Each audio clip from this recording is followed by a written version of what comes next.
قاتلتي ناي زمدب نحج حزلكم مت يزلخو ناي هوص حبريتا ايو زنجر زي حجي سمعيون بعليون مالت كم حبريتا قوص الله دو يبولون ገለ ዝብሉን ቁሩብ ከዛረብ ጸኒሑ ብዙኾነ ኣብ አዲስ አበባ ኢትዮጵያ ሓድሽ ነገር ዝተፈጠረሎ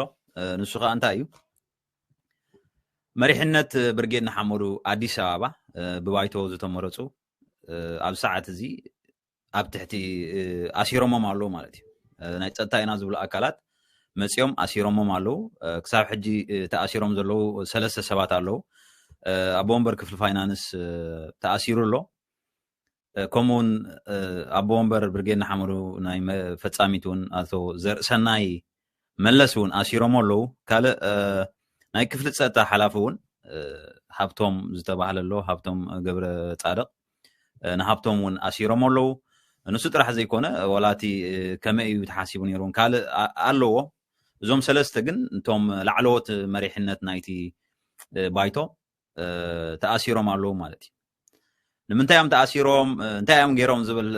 እኳ ብዙሕ ሰብ ነናቱ ገምጋማት ክወስድ ይኽእል ግን ክሳብ ሕጂ እዚ ኢልካ ዝኾነ ብኸምዚ ይኹን ብኸምዚ ምኽንያት ኢና ኣሲርናኩም ዝብል በቶም ናይ ጸጥታ ዝተሓበሮም ነገር የለን ንገሊኦም ፀዊዖም ክሳብ ገይሮሞም ንገሊኦም ከዓ ኣብ ገዝኦም ከይዶም እዮም ሒዞሞም ዘለዉ ማለት እዩ ኣብ ዝሓለፈ ሓደ ዝወፀ መግለፂ ነይሩ እዚ መግለፂ እዚ ሽዑውን ቁርብ ተናኺፍየ ነይረ ኣነ እዚ ትሪእዎ ዘለኹም እዩ ኣብ ኢትዮጵያ ዝተጣዋፈአ ገንዘብ ኣሎ ንብርጌድ ንሓመዱ ኢሉ ዝተዋፅአ ከባቢ 500,000 ብር ዝኸውን ኣብ ባንኪ ሕሳብ ናይ ብርጌድ ንሓመዱ ኢትዮጵያ ነይሩ እዚ ቅድሚ እዚ ግንባር ገለ ምፍጣሩ ማለት እዩ እዚ ገንዘብ እዚ ብሰለስተ ናይ ክፍሊ ፋይናንስ ዝምራሕ ነይሩ ናቶም ኣብ ወንበር ዝነበረ ከዓ የናስ መብራህቶም ኣብ ሰዓት እዚ ኣሲሮም ኣለዉ እዚ ገንዘብ እዚ ኣብ መንጎ ቁሩብ ፀገማት ምስ ኣጋጠመ መንጎ መሪሕነት እቶም ክልተ ኣብዚ ናይ ፋይናንስ ዝነበሩ ሰባት እውን የለውን ማለት እዩ ምስቲ ብርጌድ ንሓመዱ አዲስ አበባ ናብቲ ግንባር ኢሎም ከይዶም ብዛዕባ እዚ ገንዘብ እዞም ሰለስተ ኣካላት እዚኦም እዮም ዝሕተትሉ ነይሮም በቲ ዘጋጠመ ምኽንያት ከዓ እቲ ገንዘብ ኣብ ዘለዎ ባንክ ኮፍ ይበል ተባሂሉ ሱቕ ኢሉ ጸኒሑ ነይሩ ኣብ መወዳእታ ግን እቲ ገንዘብ ናበይ ኣትዩ ብዘይፍለጥ ካብቲ ሕሳብ ናይ ባንክ እቲ ገንዘብ ተኣልዩ ተወሲድ እዩ ብዛዕባ እዚ ዘውፅኦ መግለፂ ነይሩ ብርጌድ ንሓመዱ ኢትዮጵያ ምክንያቱ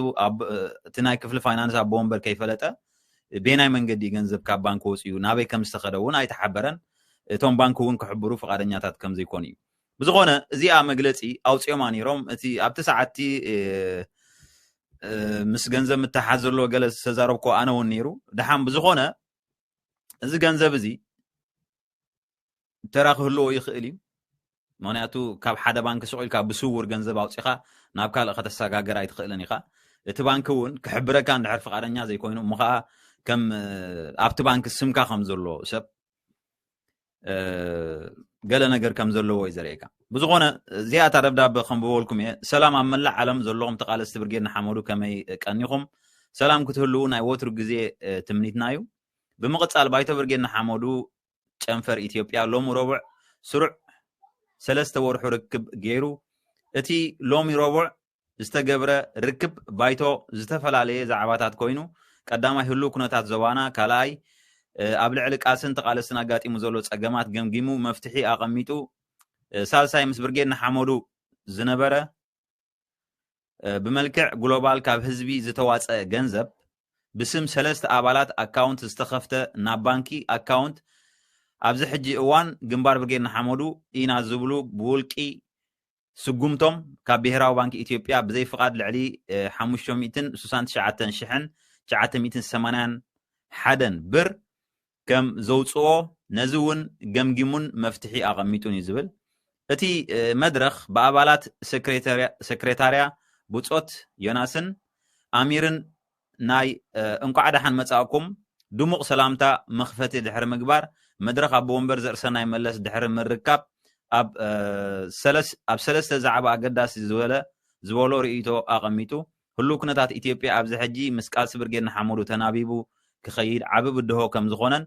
ነዚ በዲሁ ብርጌድ ንሓመዱ ጨንፈር ኢትዮጵያ ኣብዚ ሕጂ እዋን ኣብ ጽቡቕ ኩነታት ከም ዘሎ سفح زبالة مبريهيبو كل أبال بايتا ببترا عدل مستوهب أبال بايتو ببترا عدل مستوهبة رئيتون مبريهي أغميتو بسفح زبالة أبتي أبزي حجي أوان كالسن تقالسن أقات إمو زولوت أقامات كله أبال بايتو رئيتو دحر مهاب مفتحي يخون زبالو حسابات أغميتو أبتي أب سالساي أجنداون كمزز سعب بسفح زبالة نحابار رئيتو أغميتو اتب مريحنة عالم لغة جلوبال نحايل عمام نادي سابا زتلاقك جنزب اتي نزتفل عليه نخم سمينار العسران شوعاتن ورح حادة خلتشن عسران حموشتن نزتفل عليه نقرات وصايتات زترف جنزب أبئيت سلست أبالات برجين حمودو بزتخفت أكاونت بانك إثيوبيا بزي أفلوت أتغالستي أبز حج جزي جنبار برجين حمودو إينا بحالتي والكسبات مس بانك بمتحبار لعل حموشتن سانش عتن شحن 980 حدن بر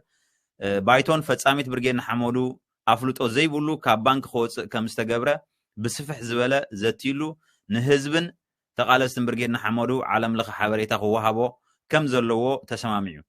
أما ودأتا بخل مداي كيدو قالس برجين حمودو كم بايتو ناي سلسته ورحي جم دحر مقبار كاب ساعات 10 حدا قرم قطري زجمره أخيبا دحرنا 4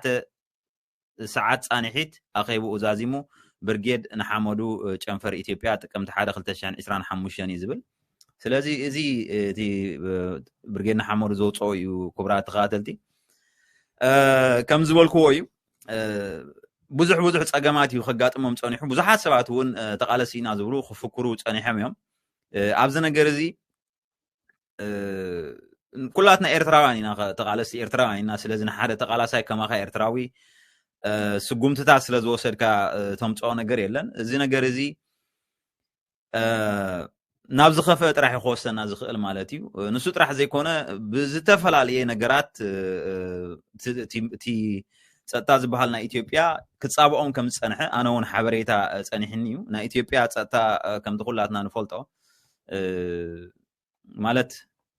ብዙሕ ነገር ክትገብር ትኽእል ኢኻ ርኹብ ትኾን ካብ ኢትዮጵያ بز مخنيات زخاني زوم سوات زيوم قرب تتصاوتات كموصم صنيحيو ابز ساعات زغن اسيرومو مالو ما اسيم كفتحو انتي ام كخونو قال زبل ون نصور نجر ايكونن مالتيو صباح كفتحو مخولو دحر صباح ولا